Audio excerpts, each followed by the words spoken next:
E aí a gente Anteriormente, no canal da Fer Falcão. Fala, né? A gente vai entrar naquele domínio um pouco sensível da religião.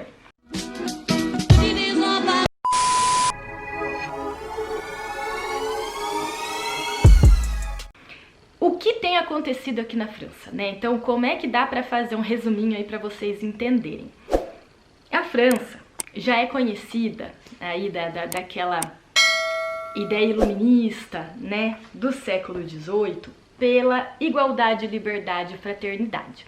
Essas são as três palavras mágicas, né, que fazem toda a questão da Revolução Francesa, do Iluminismo, né, da República Francesa, né, como pátria, né, da igualdade, da liberdade de expressão e do Estado laico. A diferença, né? Porque a gente vai falar, mas no Brasil o Estado é laico também. Só que eu vejo uma grande diferença entre a laicidade do Brasil e da França. Vou explicar. No Brasil, então a gente tem todo tipo possível e imaginável de crença, né? Todo tipo de religião, seita, culto, tudo, né? A gente realmente concentrou ali todo tipo de crença.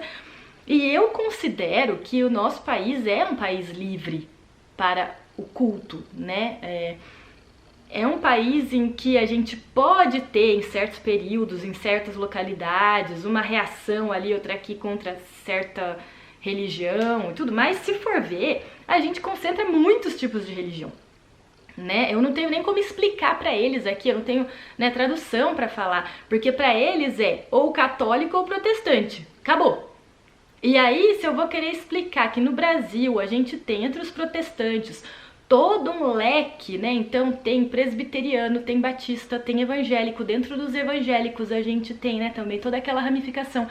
Tem quadrangular, tem Assembleia de Deus, né? A Congregação Cristã do Brasil, não consigo explicar para eles, né? Não consigo achar uma forma de explicar. Né, tem o espiritismo, tem dentro, né, das religiões africanas, né, a gente tem candomblé, a umbanda, né, nessa ramificação, no desdobramento, né, com o sincretismo religioso brasileiro, né, como que a gente vai explicar para essas pessoas daqui que não tem ideia nenhuma, né, porque o período da escravidão foi utilizado pelos europeus como moeda de troca, mas os escravos não vinham para cá, eles iam para as colônias.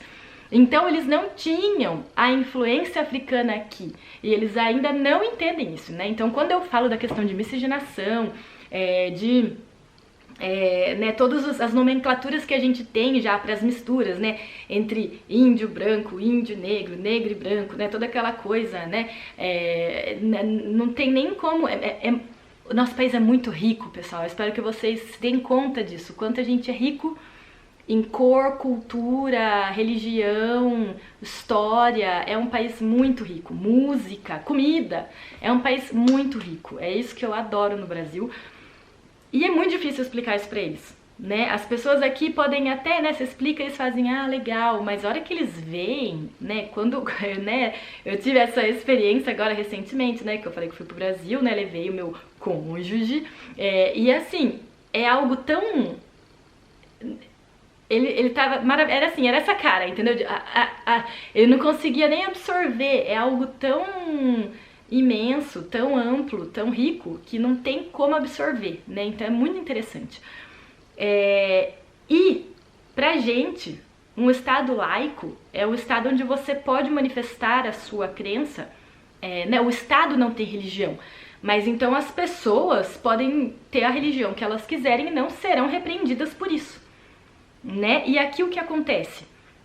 Aqui o Estado é sem religião mesmo. Então, assim, é impensável você entrar numa repartição pública e ver uma cruz pendurada na parede. O que acontece no Brasil? A gente pode acabar entrando num hospital público, né, e ver uma cruz, ver uma imagem de Nossa Senhora, ou ver uma representação de Jesus, ou ver, né, não sei, múltiplas coisas, assim. E aqui, não, é ferir a laicidade do país, né? Um hospital público não deve ter imagens, né, que remetam nem à religião X, Y, nem a Z. né? Então, eu como médica não posso, se eu sou cristã ou o que quer que seja, eu não posso manifestar a minha fé durante o meu trabalho, no meu local de trabalho. Então, eu não posso nem utilizar uma correntinha com uma cruz, ou, por exemplo, com a medalha do Espírito Santo, ou com a Nossa Senhora, ou com o que quer que seja, né? Eu não posso ter uma menorá, ou kippá, ou o que quer que seja. E é aí que entra o embate, o choque de culturas que a gente já falou, né, em todos esses outros vídeos. Então, assim, vocês estão entendendo como não tem como falar da França, não tem como falar da vida na França, não tem como falar da medicina na França sem falar do contexto político-social. Isso eu vou falar sempre, eu vou bater na tecla sempre, porque vocês podem ver, cada vídeo aqui a gente entra nesse choque. E aí o que acontece? Lembra que eu falei naquele outro vídeo aqui que eu falo dos estrangeiros? Vem estrangeiro de tudo quanto é lado. E eles vêm com as mais diversas crenças, né? E aí o que acontece? Não são só os países do norte da África que passaram pela transformação, né, da religião muçulmana. A gente tem a África subsaariana, que tem também muçulmanos, e países do leste europeu que também, né, tiveram as pessoas, né, da religião muçulmana professando sua fé. E aí o que acontece? Aqui a gente vai encontrar ortodoxos, muitos ortodoxos, sejam ortodoxos do catolicismo, então a religião mesmo, a igreja católica ortodoxa do Oriente, né, a gente encontra aqui, por exemplo, os gregos, os romenos, né, eles têm muito ainda a religião ortodoxa, e os ortodoxos do judaísmo e do islamismo. E aí o que acontece? Pra falar a verdade, judeus eu quase nunca vi por aqui, né? Eu até falo livremente, tá, pessoal? Não interpretem mal esse meu vídeo, até porque meu pai é judeu, tá? Então, assim, falando livremente, eu tenho uma família super eclética do ponto de vista religioso, eu respeito todas as religiões, estou aqui para explicar o que acontece aqui, ok? Então, do que eu vejo? Vejo aqui, desde que eu cheguei, muitos muçulmanos. É verdade que tem muitos muçulmanos, por conta disso que eu falei. Todo o pessoal que vem pra cá, como eu falei no outro vídeo lá dos estrangeiros, eles vêm dessas regiões que eu acabei de dizer que tem maior concentração, né, do islamismo. Então, grande parte dos estrangeiros que vêm pra cá são de religião muçulmana, né? Eles são muçulmanos, professam o islamismo. E aí o que a gente vê é que nos últimos anos, né, nas últimas décadas, se multiplicaram, são mesquitas, né, se não me engano, porque é mosquée em francês, né? Então quando a gente anda, por exemplo, por Paris, a gente acaba vendo certas mesquitas, e eu nunca achei até agora uma sinagoga. Então é verdade que eu vejo muito mais pessoas com o véu, né, mulheres com véu ou com burca, né, andando nas ruas, é bem comum, não só em grandes cidades, como nas pequenas cidades. Antes eu morava numa cidade bem pequenininha que chamava Longuyon, que tinha 5.000 habitantes, e lá existiam mulheres com véu e com burca. A gente via, né, várias, não era pouco não. E é verdade então que a gente tem uma comunidade islâmica muito grande aqui na França. Só que aí o que acontece? Nós temos aquela questão do radicalismo. E o radicalismo acontece em qualquer religião, né? Quando se fala de radicalismo, não é igual a islamismo. Quando se fala de terrorismo, não é igual ao islamismo. Quando se fala de terrorismo islâmico, também não é igual ao islamismo, né? Então a gente precisa entender isso, que quando se fala de terrorismo islâmico, estamos falando de certas pessoas que são, né, que professam a religião islâmica, mas que são extremistas, fundamentalistas, né? Como temos extremistas e fundamentalistas em outras religiões também, né? E estas pessoas específicas dentro dessa religião acabam usando aí um pouco uma interpretação, né, da sua crença de forma a atacar, né, outras pessoas que não sejam da religião deles, né, dessa visão extremista da religião deles, certo? Então é disso que estamos falando aqui, ok? Não é uma generalização. Então eu espero que vocês tenham entendido aí, eu tentei explicar muito bem para não ser alvo de uma confusão aí, tá certo? E aí o que acontece? Com tanta gente de tantas origens, né, no sentido de diversas nacionalidades, com diferença entre as culturas, com visões diferentes desta mesma religião que é difundida aí por tantos países, né? O que acontece? A gente acaba tendo extremistas que não sei explicar por que se concentraram um pouco aqui. Não só aqui, né, mas temos na Bélgica, né, temos relatos aí em alguns países aqui da Europa. E acho que vocês devem ter acompanhado nos últimos anos os ataques terroristas que nós tivemos aqui. Um muito falado, e eu vou retomar um pouco esse ataque porque acabou sendo citado agora para esse ataque recente que eu vou falar para vocês, foi o ataque do Charlie Hebdo. Charlie Hebdo é uma revista que eu posso comparar no Brasil com o Pasquim. Então, assim, uma revista satírica que vai... Então, assim, sátira, tá, pessoal? A sátira, ela é ácida, ela pode ser ofensiva, né? A sátira é algo mais pesado, né? Vide Gregório de Matos, né? Então, assim, a sátira é mais pesada, né? Só pra mostrar pra vocês que a sátira é algo conhecido depois de séculos, né, desde séculos e séculos, que existem muitos literários que sempre utilizaram a sátira como forma de expressão, bocage. Então, assim, temos vários exemplos de satíricos, né, que já faziam essa função, né, séculos e séculos atrás, né? A sátira já era conhecida também na Grécia, né, no teatro grego. Então, assim, não é de hoje, né? Não é algo recente e não é algo francês, tá certo? Só que aqui acabamos tendo uma representação forte da sátira pelo Charlie Hebdo, que acabou fazendo sátiras do profeta, né? Da representação, né? Daquele que é, para dentro da religião islâmica, né? A pessoa, né? O símbolo da religião deles, né? Como se fosse, por exemplo, Jesus para os cristãos, ou Buda para os budistas. Então, assim, eles pegaram esta imagem e acabaram satirizando esta imagem. Só que aí, gente, é aquela questão, né? Toda a discussão, né, que se teve nessas últimas semanas foi por conta disso. Emmanuel Macron, então o presidente francês, defendeu, né, essa liberdade de expressão como sendo uma expressão da igualdade, liberdade e fraternidade, né? Então, a liberdade de expressão faz parte dessa base iluminista francesa.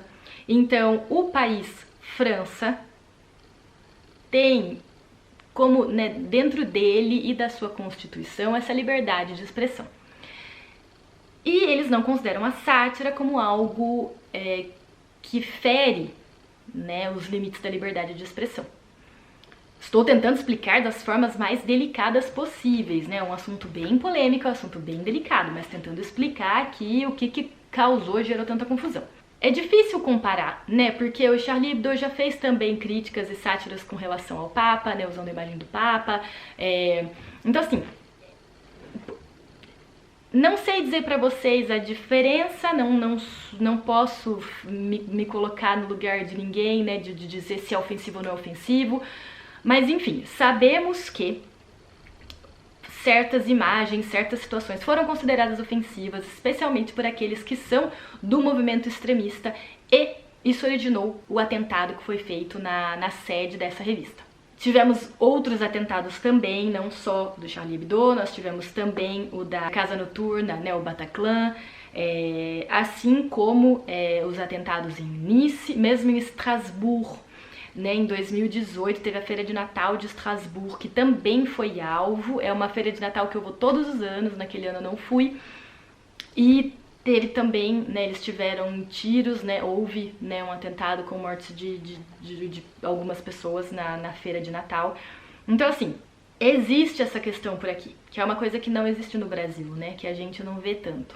E esse extremismo religioso acabou acometendo um professor aqui, e foi por isso que causou muito rebuliço aí nas últimas semanas, porque esse professor, que chamava Samuel Paty, era um professor de história, numa escola de Conflans-Sainte-Honorine, e ele acabou citando, né, durante o curso de história, e gente, né, quem faz aula de cursinho, quem se prepara para o vestibular, vai passar por esse mesmo tipo de ensino, né? Eu tive ótimos professores, né? O professor de história do Objetivo Sorocaba, professor do Anglo Sorocaba, né? Os professores, né? Porque tinha história geral e história do Brasil, né? Para ambos os cursos, eles eram ótimos. E os professores, eles nos mostram, né, tudo que a gente tem disponível como informação, e é isso que estimula o pensamento crítico do aluno.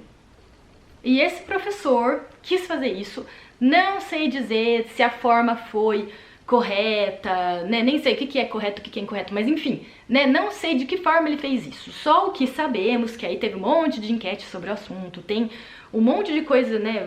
Várias investigações envolvidas nesse caso. O que sabemos é que, para citar, né, para explicar, mostrar, dar exemplo de liberdade de expressão, ele acabou mostrando uma imagem do Charlie Hebdo, uma imagem que falava da representação do ícone da religião islâmica.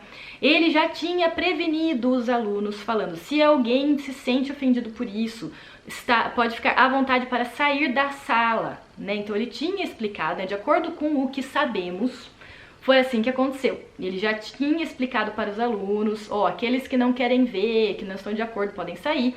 Eu estou falando, né, vou falar aula sobre liberdade de expressão e vou mostrar imagens representando a liberdade de expressão, ok? Ok.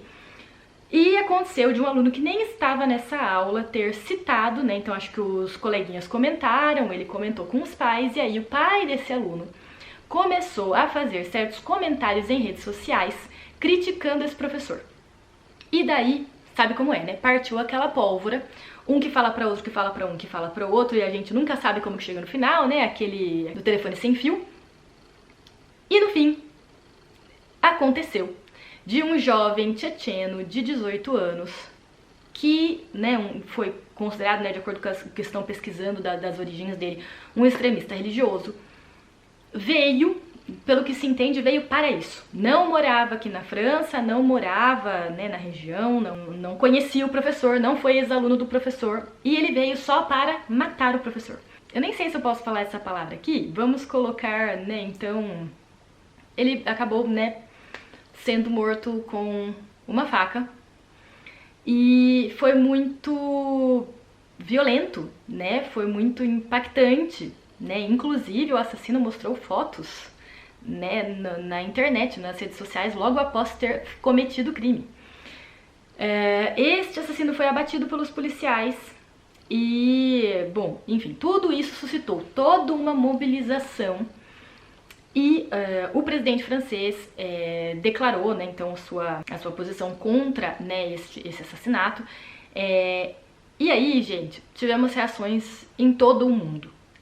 O que tem acontecido é que a gente tem visto cada vez mais reações muito fortes, de muita raiva, visadas contra o Emmanuel Macron, não é nem contra a França, mas a gente vê, por exemplo, na Turquia, né, o chefe de Estado da Turquia fazendo declarações bem intensas contra o Emmanuel Macron. Não é nem contra a França, contra o país, é contra a pessoa dele, né? Então até representações dele sendo batidas, queimadas em países do Oriente. Então assim, situação bem complicada, né? E esse foi o primeiro, porque eu digo primeiro porque infelizmente tivemos um segundo ataque, que foi em Nice, na igreja, na Basílica de Notre-Dame. Só para explicar, né, existem basílicas de Notre-Dame na França inteira, tá? Não é só aquela Notre-Dame de Paris, tão conhecida, que foi, né, que acabou tendo um incêndio um tempo atrás. As basílicas de Notre-Dame é como se fossem as nossas igrejas de Nossa Senhora, né? Então tem um monte de basílica de Nossa Senhora no Brasil, né? Nossa Senhora da Conceição, Nossa Senhora Aparecida, Nossa Senhora, né? Todas as Nossas Senhoras. Então tudo começa com Nossa Senhora. E aqui é a mesma coisa, Notre-Dame, né? Então não confundam, né? Foi Notre-Dame de Nice, onde, infelizmente, inclusive uma brasileira foi vítima, né, desse ataque. Então também um ataque que depois foi considerado, né, como de um extremismo religioso, onde também uma outra senhora, né, acabou perdendo a vida, né, sendo com uma faca. O sacristão foi também morto, e esta brasileira, que foi gravemente ferida e acabou morrendo algum tempo depois, né, logo depois desses ferimentos. E com tudo isso, né, que eu encerro esse vídeo. Vocês podem ver, o vídeo foi longo, o vídeo foi cheio de informação. Eu tentei falar da forma mais delicada possível, imploro que vocês não interpretem mal o que eu disse aqui, é um vídeo informativo, mas eu queria terminar esse vídeo com um silêncio realmente em respeito às vítimas de qualquer tipo de intolerância, não interessa, vocês entendem? Aqui eu não tô pegando lado pra lado nenhum, mas qualquer vítima de intolerância, seja intolerância religiosa, por cor da pele, por status social, por origem, não importa qual tipo de intolerância, mas que a gente tente combater todo tipo de intolerância que existe ao nosso redor. Que a gente faça pelo menos a nossa parte, né? Pra gente não ser intolerante com os outros.